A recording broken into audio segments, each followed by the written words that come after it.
Today we're going to do a Socratic seminar on the two documents that you got, one this week and one last week. So I'll ask that everybody has those out. The one is the Avid Weekly article, okay, and the other one is the soft skill article that we looked at a little bit last week. Again, rules of our Socratic seminar. We want to keep our conversation grounded in the text. Okay, we want to, when possible, refer to the actual paragraph in which you find that information. If you are in the inner circle and you are having the live discussion out loud here and you're searching for something, you can just kind of say your piece, and then outer circle, this can be your personal co-pilots or even anyone in the outer circle. If you find out the place that they're looking for, you can always just put it on the chat feature and then it will be up here so that we can direct our attention. Feel free to write any notes on there as well. That will help us with the reflection. Keep in mind, only inner circle are having the out loud conversation in here. Okay, outer circle, you're going to engage in the online discussion on our Office 365. And so only the people in the inner circle can talk now. Okay, and then we will be rotating. Keep in mind that there are no side conversations. Okay, so I know that it could be something that you're really passionate about and want to talk. Make sure that you speak to the group. Also in the inner circle, make sure that you give time for other people to speak as well. Okay, so I'll be assessing your performance today from obviously your engagement in the task while you're here and your participation in the Socratic seminar, both in your online conversation and when you're speaking out loud. And then also you guys will be turning in your articles that you text marked previously. Okay, so that will be your assessment for here. Okay.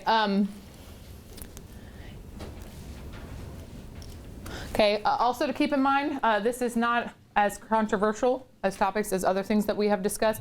Keep in mind that we're always addressing the point and not the person. Okay, so they may have a different line of thinking than you, and so make sure that you're always addressing the point. Okay, and not the person. We don't want to make them feel like ill at ease to talk. Everyone will have the opportunity to have the pilot role. Okay, so right now you guys are sitting in the inner circle. You are considered the pilots.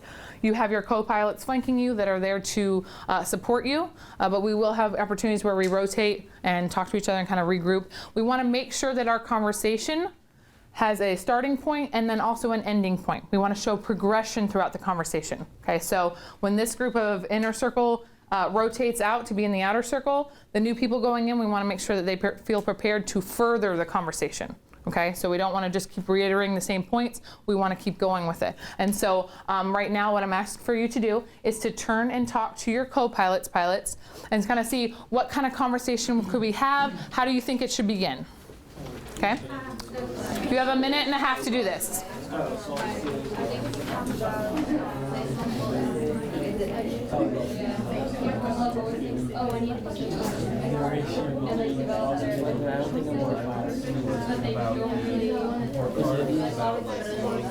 Did you boo-boo? You may not be in my class. I'm gonna go over there and try. But right now, you just hang out. I'll just look on hers. Okay. Okay. And if you'd like, even if you want to switch with somebody so you can see the conversation a little bit better, you could do that too. It's up to you, or you could just kind of. Okay, but I'll double check. Okay, so I'm gonna log on as me here. I tried to log on as... But it won't, you're not added to the class. That's what I'm saying. I know, I just thought about that. Okay, I'm gonna need to log in as me and like, I need to add. You could. Okay. But like so many times like that. Okay, everybody good? Yeah. We're good? We're good? Okay, take about 20 more seconds. Talk about what question you might like to start with. How much time are you looking at? What? Like in the middle, how much time are you talking? 5 minutes? And all my points of view. Okay, yeah, 5 minutes. But keep in mind we want a progression of the conversation. So we don't want to like, you take everything that could possibly be said. Okay, and give others an opportunity. Yeah. But also one has a social skills so you can get a job and you can apply. Okay, so when I say waterfall, you say shh, waterfall. Shh. All right, so we're going to come back together. And so now, co-pilots, you can engage in your conversation and it will be projected up here. And then you should see the Avid Weekly article should be in the inset, okay? So that's your Avid Weekly article. Obviously, you should have it in print as well, but it's available electronically. All right, so people in the inner circle, you should have your sources out, and we're going to begin conversation. You can take a look on your screen if you'd like. I also have it projected here. Would anyone like to start? Do you have a specific question? Okay. All right. So, Michaela, would you like to go? What can students do to be more prepared for life after college? Okay, so the question was, what can students do to be more prepared for life after college? Okay, so we're going to try to answer again according to the articles. If you could specify which article you're using, whether it's the soft skills article or the Avid Weekly article, and then if you know what paragraph, you could identify that as well. Okay, so using the Avid Weekly article, in the second paragraph, there's the first sentence. It says, sadly, many soon-to-be graduates feel anxious about their future.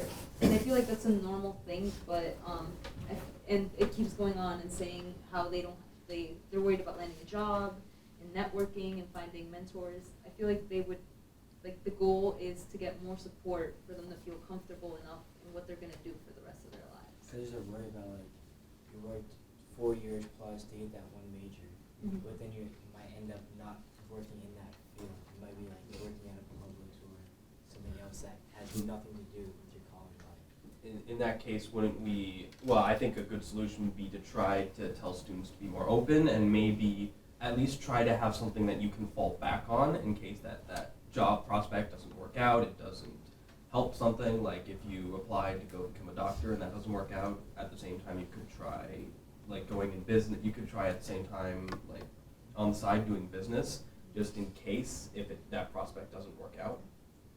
In the same Avid Weekly article, like he got into a personal example saying on how he had this engineering degree and everything, but once he got out, he didn't like that. So I feel it's also important for there to be people along the way that kind of show you what truly is your passion, what you want to do, before you pay this much money and get in debt because of all the loans and everything that college is. Also, he in the Avid Weekly, on the 6th paragraph, he shares his story and said that he needed a plan. So I feel like we should all know what we want and know the steps to get there, and ask somebody that already did it, so we know all the steps and all the help we need. We have it available to us ready, just after college. Speaking of the plan, when I was reading this yesterday and going over it, I had in paragraph 4 of the Avid Weekly, it says, most important thing students can do to succeed in the real world is to create a personal mission statement.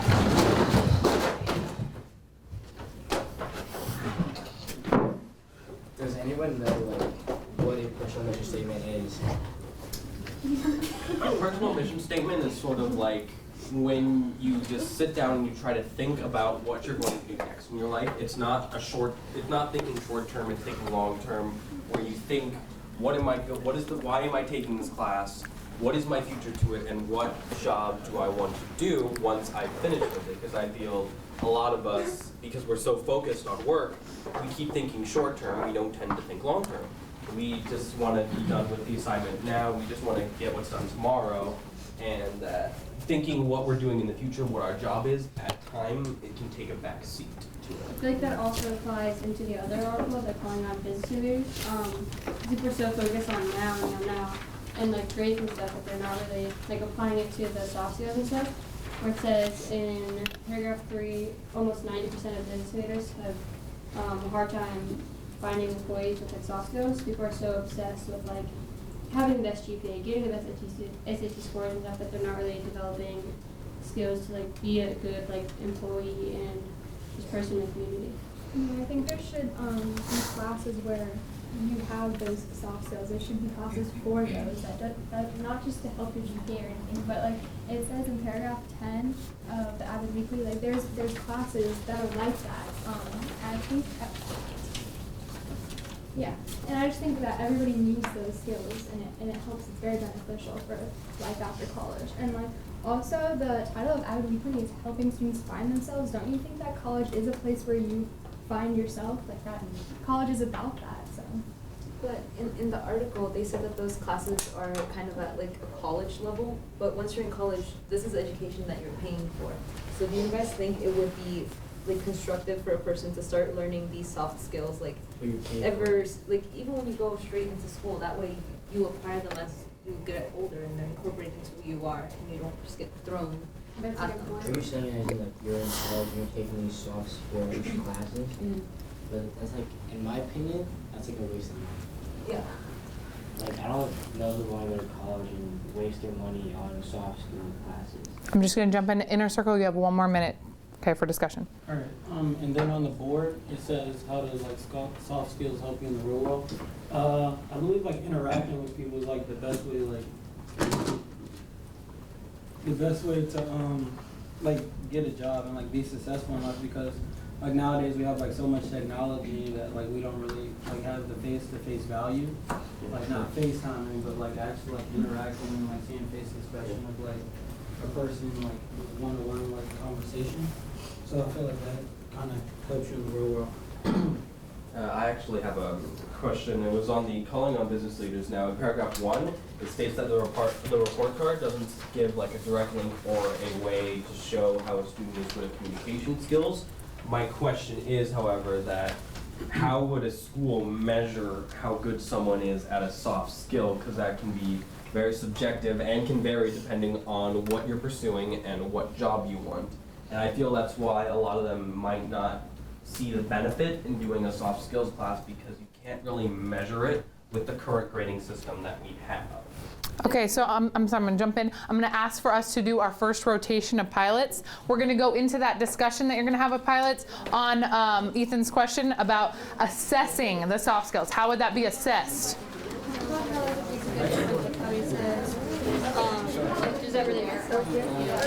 You can bring your computer to rotate. You can bring your computer to rotate.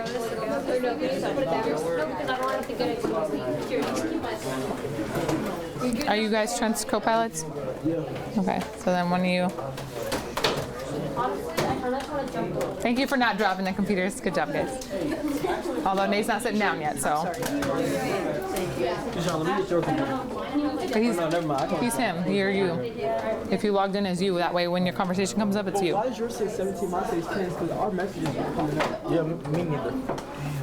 Hit refresh. You might have to refresh. But Keyshawn, you're gonna be in the inner circle now? You're gonna be in the middle, so it doesn't. So yeah, you can keep an eye on the front one for now. We gotta work with what we got. Make sure you take Okay, again, you should be discussing with your co-pilots, how would you go about assessing this? How would you assess soft skills?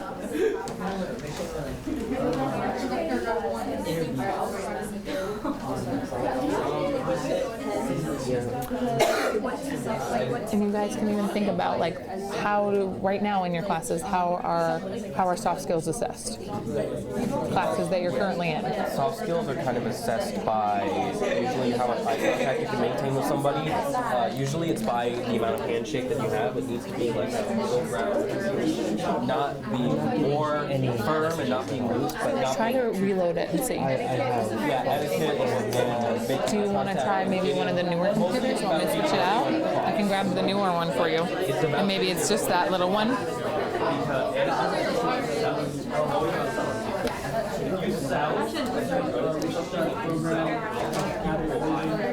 Okay, ladies and gentlemen, when I say waterfall, you say shh, waterfall. Shh. All right, so we're gonna come back together. I'm hoping our new pilots feel more equipped. We're ready to talk about it. We're ready to further discussion. Would somebody like to address?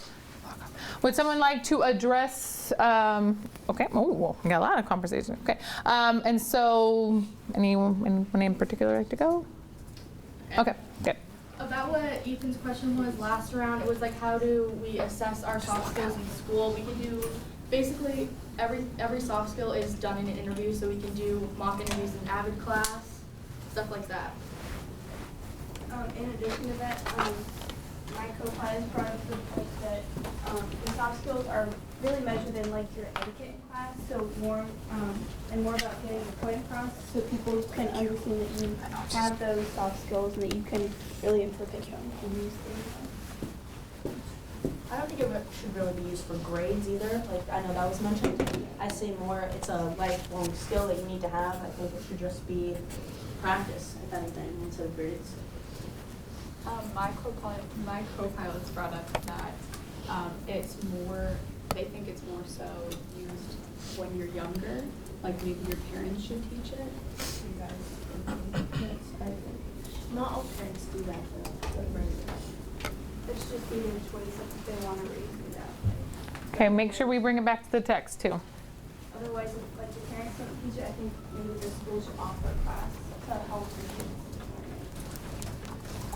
it. Or even like, since like the grading system doesn't work, there can be like clubs outside of school or things like that the school system should like provide.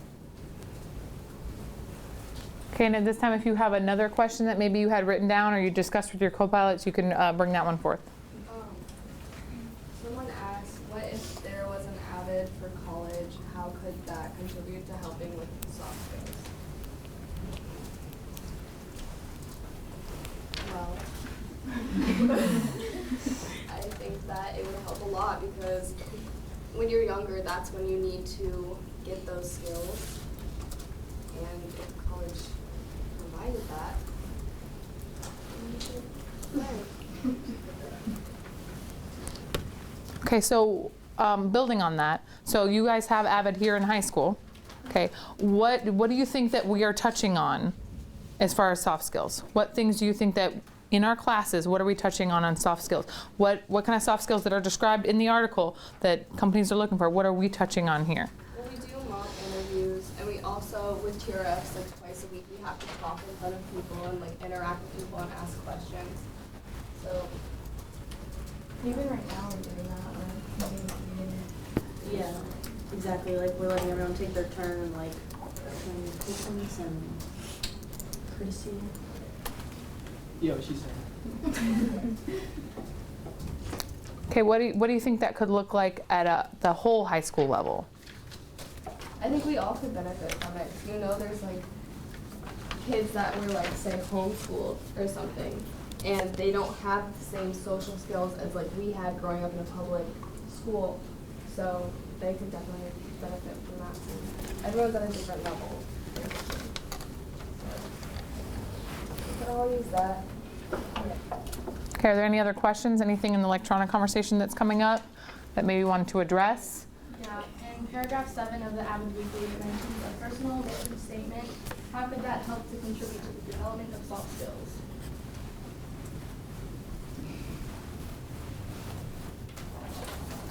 Okay, well, if you have a plan and like if you have a plan for what you want to do in life and how you want to set it up, you can figure out which soft skills are more important to learn and which ones you need to grow in, so you can bring that back to getting a job and having people want to hire you. Okay, what soft skills were described as being important in our articles? Punctuality, organization, interpersonal communication. Okay, actually, I just asked that question. And talking about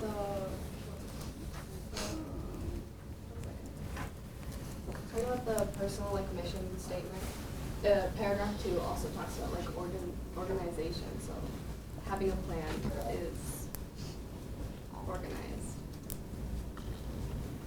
which helps.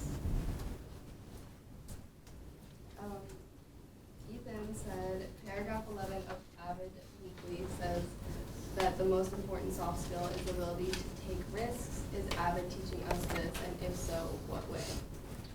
I think it is because we all have to take higher level classes to be in this class, so we're like taking risks by doing classes that might be like a little bit above the level we used to be. So I feel like putting hard work to get grades in that. Yeah, like doing, because like AVID makes you do at least like one AP. So say it's like pushing you to take a college class, like before college.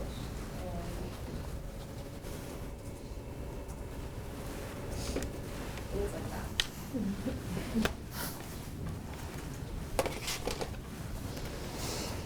Okay, take a look at maybe the questions you wrote and see if there's something that has not been addressed that maybe you have on your paper, inner circle, outer circle. Look at your paper, see if there's something that hasn't been addressed. We're going to go ahead and take one more minute with this inner circle, and then we will have time to talk and rotate. Okay, so in the Avid Weekly article in paragraph 7, it talks about the mission statement. And I know we touched on it a little bit, but what is a mission statement really composed of? Like, what are the components of it?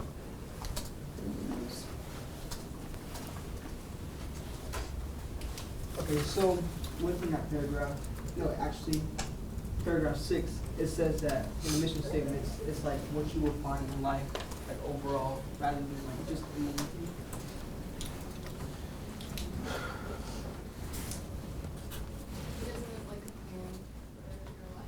And then Jaysha said, it's your purpose. So, pretty big deal. But there are some people that don't know what their purpose is, so like how would they meet their mission statement if they don't know their purpose? That is a good Okay, and that is a good point that we can bring into our next one. So I'm going to ask for you guys to rotate. After you've rotated, please have that conversation of where do we need to end? What has not been discussed?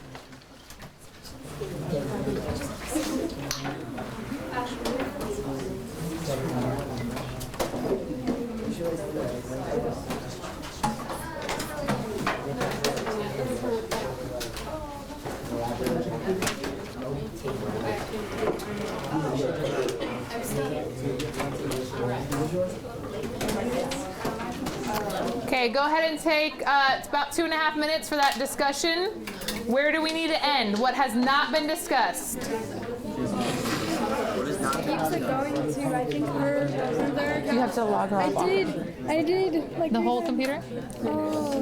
You gotta log her off the whole computer. The computer is like in love with her right now, and so you gotta get rid of it. And you can say, I'm here now. Okay, so you gotta log her off completely and then log yourself on. Yeah, it should still be on. I just logged her off. So when that dialog box pops in, just once you put yourself in, because it does that clever thing now where it's all logged in.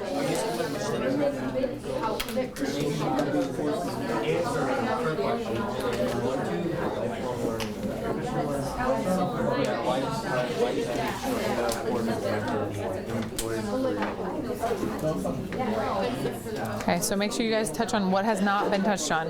What pieces of the articles have not been talked about. And then on the back of this one, you also have from their research. You can maybe pull in anything from there too. Also, I never got the second one, so do I have to try and get it in? Yeah, don't worry about it. It's right here. Okay. Okay. And so if you need to reference that second one, it's right there. Okay. Because we had that one for a week, I figured everyone has that one. That one was just from yesterday, so I put that one there. So you can still reference it. That's the Avid Weekly one. Okay, make sure we want to see where does that conversation need to go. What has been untouched? We have 2 articles. In order for people to determine this, they have to come out. Okay, well, right here you got Nikki. You're talking to her right now. Make sure it's addressed. Help them find out about them. They keep putting new 3 or 4 times. Forces them to adapt and acquire new. I have textual evidence as well. Okay, good. Okay. Good, bring that in. All right, ladies and gentlemen, when I say waterfall, you say shh, waterfall. Shh. All right, so we are gonna come back together. This is our final round, so it is imperative that we get to the point in which we feel like we have discussed all parts of both articles, okay? That soft skill article that we got last week, it does contain some of the research on the back. We could also use that. And then we have the Avid Weekly that is also available in electronic in the side panel of our discussion, okay? So I'm gonna pose to the inner circle. Do you have something you want to address from the last piece? Okay. Or, well, something new. I have something new. Okay. Daniel, did you want to address something previously? Yeah. Okay, go ahead. I wanted to address the personal mission statement thing. Okay. I forgot who mentioned it, but they said that what if they can't determine the mission statement off of something. But in order to determine the mission statement, for those who can't, you have to come out of your comfort zone so you can discover new like things about yourself that you never like knew you could do. So that can also help with your personal mission statement. Okay, does that tie into that taking risk soft skill that we just discussed? I'm so sorry, I stole your thunder. All right. And then Taylor, you wanted. How can people change the stigma of failure? That's good. Well, that's deep. We're gonna think about that for a minute. I feel like a lot of people think that, like, going off what you said, a lot of people think that, like, failing means that, like, they're a failure. So, like, they don't want to try again because they're, like, discouraged by, like, the feeling of, like, sadness, you know what I mean? So, I feel like we can help, like if you fail, that just means that you're, like, one more attempt closer to succeeding. But it also That said, it shouldn't have that stigma. it also says in paragraph 13, failure is an unpleasant but essential part of striving and learning. So if you don't fail, you will never know like how to come back from a setback and how to deal with setbacks to get to the goal that you always wanted to get to and to succeed the mission statement you have set.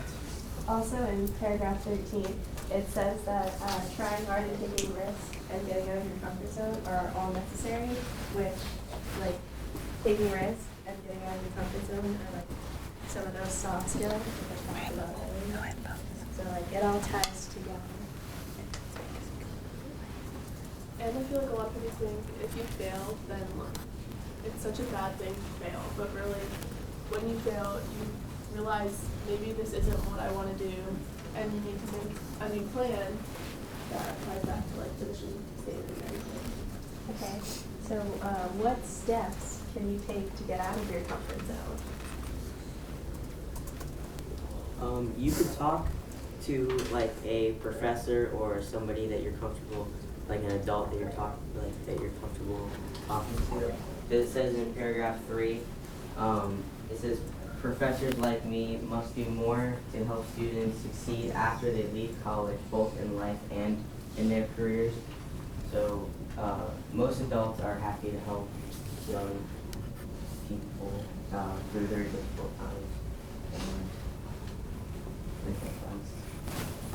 Okay, so maybe seeking out that counsel, okay? Not being afraid to seek out that counsel, that people are in your life that care about you, whether it's teachers, professors, other mentors, just kind of seeking out that help. Do you guys think that creating a strong personal mission statement will help avoid failure? No, I feel there's always a chance to fail. Okay, and you can think about it in context of goal setting. Okay, so in this class, maybe we don't call it like a mission statement, but we kind of take a look at, even after we get our grades, we take a look at, where do we want to go? What goals do we have for ourselves? Where are areas of need? Okay, where do we need to focus our academic studies? You can kind of think about it even in goal setting. Okay, does setting a goal kind of help avoid failure? I mean, is failure just inevitable? I mean, where are you on that? I feel like even if you set goals, there's always something that you never know could happen, and it can just come in and ruin the whole thing. But should you be looking at it like that? Like something can always go wrong, or should you try to I feel like if you look at it like that, then you'll You're never gonna try fail. something new and like you won't push yourself to like. It says in paragraph 12, the biggest hurdle I've overcome is my constant fear of failing. a problem, I think, with the small ones. See if it can be loud. You're always going to fail, but failing always pushes us forward. And you learn from your mistakes. It's always been important. You should have the mindset that you're not going to fail, but you should always accept that failure is always going to be there, no matter what. Do you think that's a soft skill, that kind of resilience? Do you think that's a soft skill that employers would be interested in having in their employees? How do you think that would benefit you in a business setting, corporate world?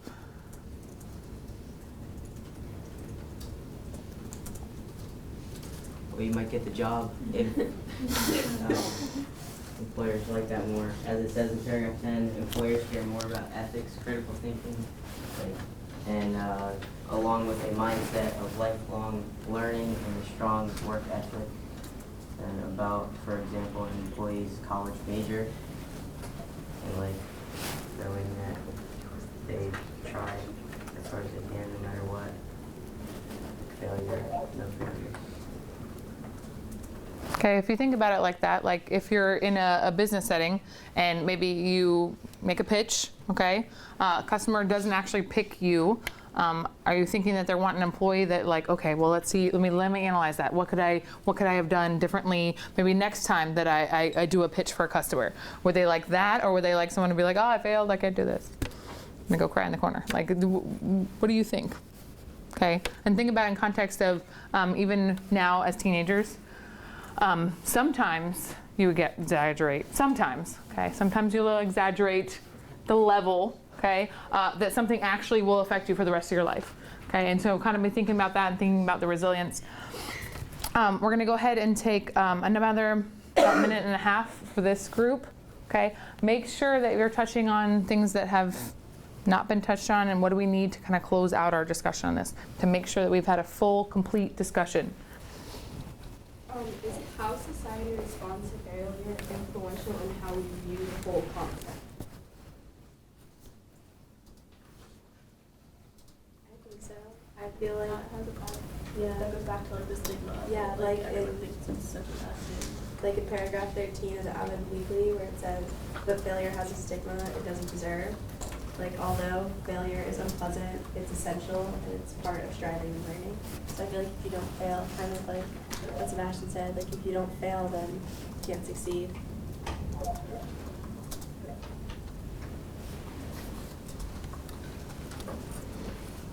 Does everybody feel inspired? Okay, what I'd like for us to do now is to find some blank space on your article. What I'd like for you to take just a couple minutes, okay? I kind of like you to reflect on your performance in the Socratic seminar, okay? First thing I'd like you to reflect on is reflect on your performance in the Socratic seminar. Do you feel like you did a good job? You went back to the text? You participated when it was your opportunity in the middle? Okay, so take a moment in some blank space on your article. Tell us kind of how you feel like you did in the Socratic.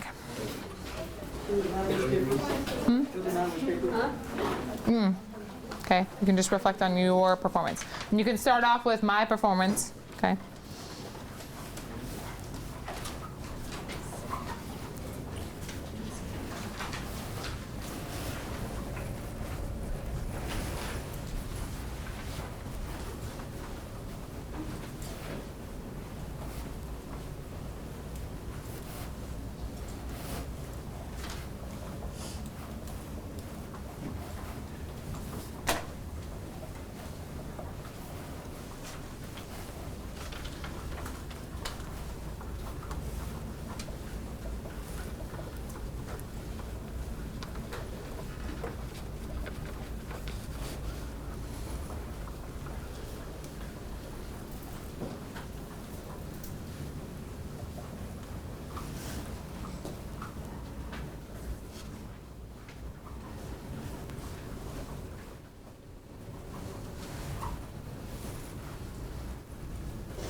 Go ahead and finish up your thoughts. Let me finish up the sentence you're on.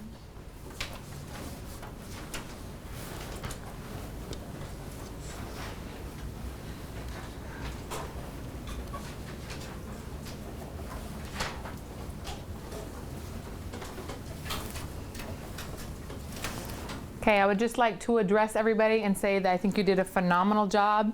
Okay, we've been practicing with the Socratic seminar. People were contributing, going back to the article. So I think that everybody did a really great job. Okay, so you should be proud of yourself. I also want to thank our TAs for helping with the technology. Okay, because I know that sometimes it doesn't work, and so I think that thank you guys for being so flexible with that. If we had to switch out your computer and things.